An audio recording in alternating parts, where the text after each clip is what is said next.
ginger drinks, best ones out there. Yeah, I'm not sponsored.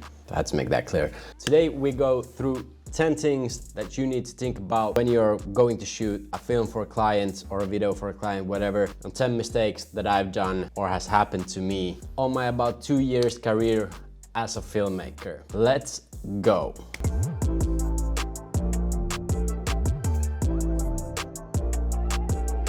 I just realized when I said let's go that I don't have an intro, so I made that in about 10 minutes with Storyblocks, After Effects template. Not sponsored by Storyblocks yet. Yeah, whatever, they're great, go check it out, storyblocks.com. As a number one, and probably one of the biggest things, is to check your gear the night before. Why?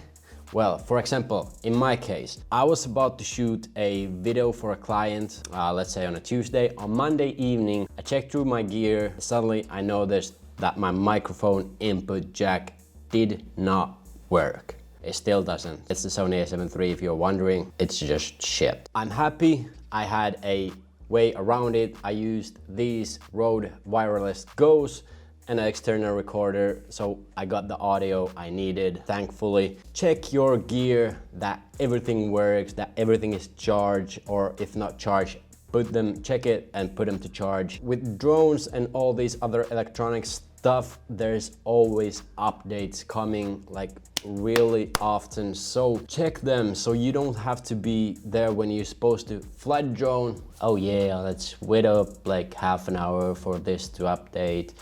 Do it home the night before, check that it works. Number two, check your memory card space and check that everything is backed up. I've done that a couple of times. I didn't back it up, formatted the card, boom, gone forever. No recovery software found anything, so everything was just up in the air.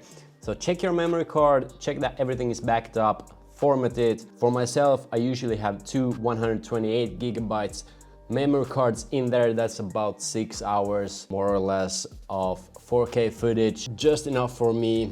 At photo gigs, that's just too much for me, but I still use it. I take way a lot of pictures. Check your memory cards that they are empty, backed up and ready to go. Number three, check the location. If you are going to a location provided by the client or a location that you self-discovered, go to that location if possible. Check how the lighting is. Think about everything that you need to film, how you're gonna film it, plan it, know what you're gonna take with you, what lights you're gonna need, what type of equipment you're overall gonna need. So it's really, really important to check the location.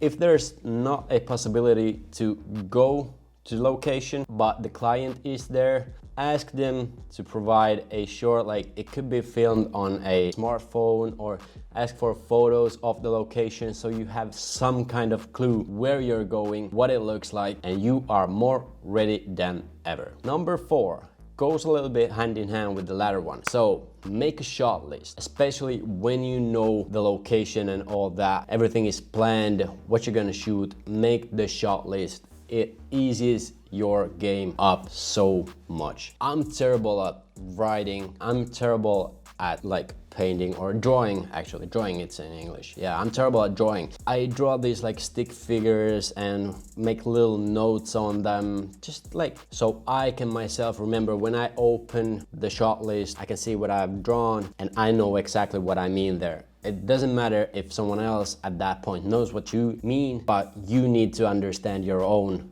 thing, what you've written down or drawn down. Make the shot list. Number five, if you think you may probably possibly need it, take it. For example, lighting. If you think that there is a slight possibility that you might need 3 lights, but you're okay with 2 lights, take 3 lights, because something in your head says 3 lights is gonna make the difference.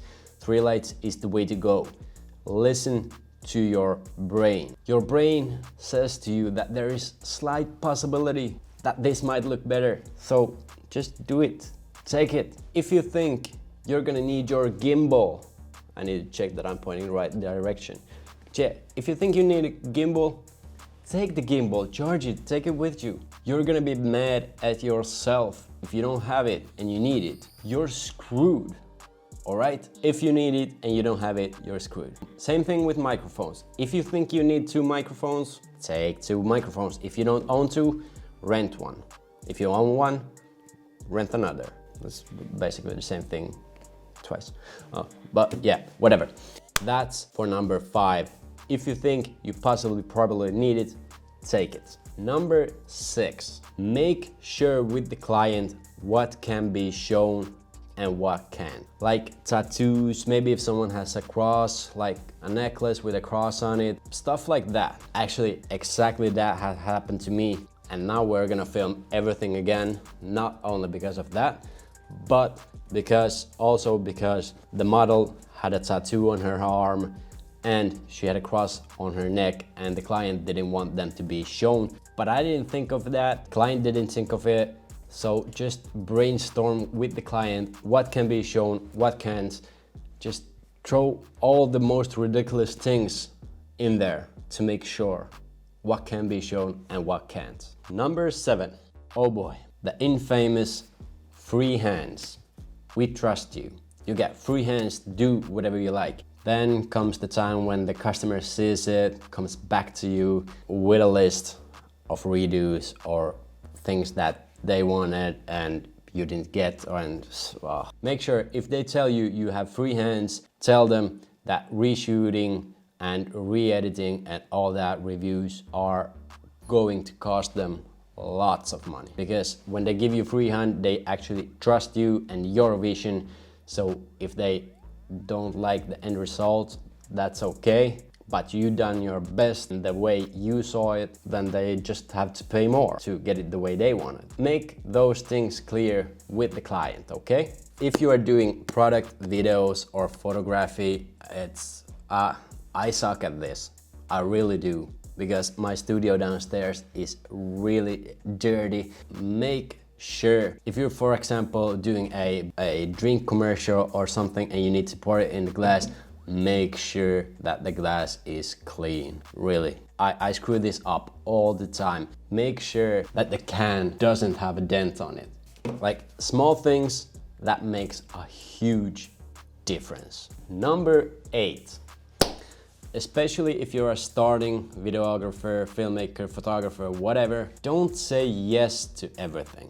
I know you gotta make money, I know you gotta make that portfolio big. If it's too big for you, it's okay to say, sorry, I can't do it.